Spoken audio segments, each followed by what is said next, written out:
Hello everyone, welcome back to my channel. সবাই কেমন আছেন? আশা করি সবাই ভালো আছেন। তো প্রতিদিনের মতো নিয়ে আসলাম আজকে আরেকটি নতুন ভিডিও। তো আজকের ভিডিওতে আমরা দেখব সেটা হচ্ছে আমার স্ক্রিনে থাকা যে পিকচারগুলো আপনারা দেখতে পাচ্ছেন, যে তো আমার গ্যালারিতে আপনারা যে দুইটি পিকচার দেখতে পারলেন, এই যে তো এই ট্রেন্ডিংয়ে থাকে এই পিকচারগুলো কীভাবে এডিট করবেন। তো আজকের ভিডিওতে আমি মূলত সেটাই দেখাবো। তো খুবই সিম্পল। তো আমরা ভিডিওটি ফুল দেখবো এবং ফুল দেখলে অবশ্যই এই পিকচারগুলো এডিট করতে পারবো। তো ভিডিওটি কেউ স্কিপ করবেন না, ভিডিওটি লাস্ট পর্যন্ত দেখতে থাকুন। তো আমাদের পিক্সেলেব অ্যাপটির প্রয়োজন হবে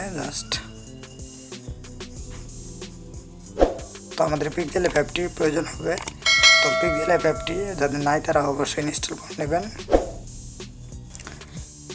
তো জাস্ট আমরা পিক্সেলেব অ্যাপটি ওপেন করব। দেন এখান থেকে ক্যান্সেলে ক্লিক করব। দেন আপনারা যে কোনো একটি ব্যাকগ্রাউন্ড সিলেক্ট করবেন। জাস্ট এই যে এখানে ক্লিক করবেন। এখানে ক্লিক করে এখান থেকে এই যে কালারে ক্লিক করবেন। কালারে ক্লিক করলে এখান থেকে আপনারা যে একটা ব্যাকগ্রাউন্ড সিলেক্ট করে নেবেন। কালারটা এখানে কালার রয়েছে এবং এখানে গ্রেডিয়েন্ট রয়েছে। যেখান থেকে ইচ্ছে সেখান থেকে একটি কালার সিলেক্ট করে ব্যাকগ্রাউন্ড সিলেক্ট করে নিতে পারেন। দেন আপনারা এখান থেকে ইমেজের ব্যাকগ্রাউন্ডগুলো সিলেক্ট করে নিতে পারেন। ইমেজ তো আমি জাস্ট দেখিয়ে দিলাম। দেন আপনারা এখান থেকে এই যে ইমেজ রয়েছে, অরিজিনাল ইমেজ, ডিফল্ট যেই পিকচারগুলো রয়েছে পিক্সেলেবের সেগুলো ব্যবহার করতে পারেন। তো আপনারা বেশি কথা বলবো না। তো আমরা এই টেক্সটটা রিমুভ করে দেবো। তো এখানে ডিলিট অপশন ক্লিক করব। তো আমাদের এখন যে কাজটা হচ্ছে সেটা হচ্ছে মূলত আমরা এই যে এখানে মাঝখানে এটাতে ক্লিক করব। এটাতে ক্লিক করার পর এখানে দেখতে পারবো শেপ নামে যে অপশনটি রয়েছে, শেপ নামে অপশনটিতে আমরা ক্লিক করব।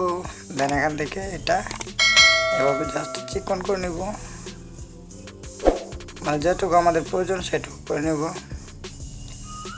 দেন এটা এভাবে করে নিলাম। দেন এখান থেকে আমরা টিক মার্কে ক্লিক করব। দেন এটাকে আমরা কপি করব এখান থেকে। তো কপি করার পর এটাকে জাস্ট ছোটো করব।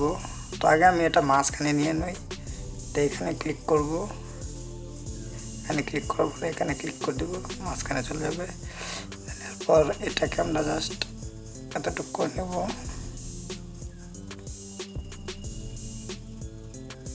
তো এটাকে কপি করবো আবারই। তো কপি করার পর এদিকে আরেকটা দিয়ে দেব।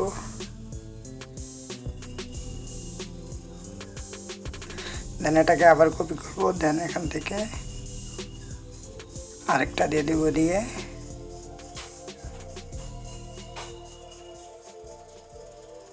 দেন এটাকে আবার কপি করব। দেন এই সাইডে এটাকেও দিয়ে দেব।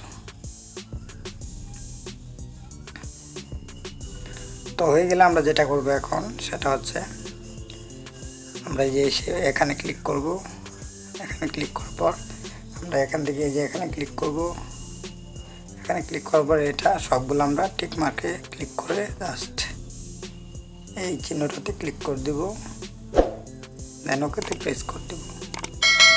ওকেতে প্রেস করে দেওয়ার পর এখন আমাদের যে কাজটি হচ্ছে সেটা হচ্ছে মূলত এখান থেকে আমরা জাস্ট এটার উপর একটি ক্লিক করব। উপরে একটি ক্লিক করার পর এখান থেকে ডানে স্ক্রল করবে। ডানে স্ক্রল করার পর এখানে টেক্সটটা লেখা দেখতে পাচ্ছেন। তো টেক্সটটারে ক্লিক করবেন।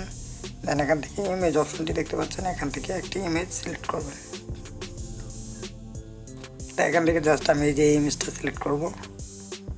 তো ইমেজটা সিলেক্ট করে নিও, জাস্ট এখান টিক মার্কে ক্লিক করব। দেন এখান থেকে আমরা এই ইমেজটাকে কন্ট্রোল করতে পারবো, এই যেভাবে দেখতে পাচ্ছেন। এই যে তো ইমেজটাকে এভাবে কন্ট্রোল করে জাস্ট টিক মার্কে ক্লিক করব। দেন এটাকে আমরা একটু হালকা এভাবে টেনে লম্বা করে নিব। জাস্ট এখন আমরা যেটা করব সেটা হচ্ছে এদিকে ডান দিকে স্ক্রল করব। দেন এখানে স্ট্রোক লেখা দেখতে পাচ্ছেন, এখান থেকে একটা বর্ডার দিয়ে দিব, হোয়াইট কালার বর্ডার।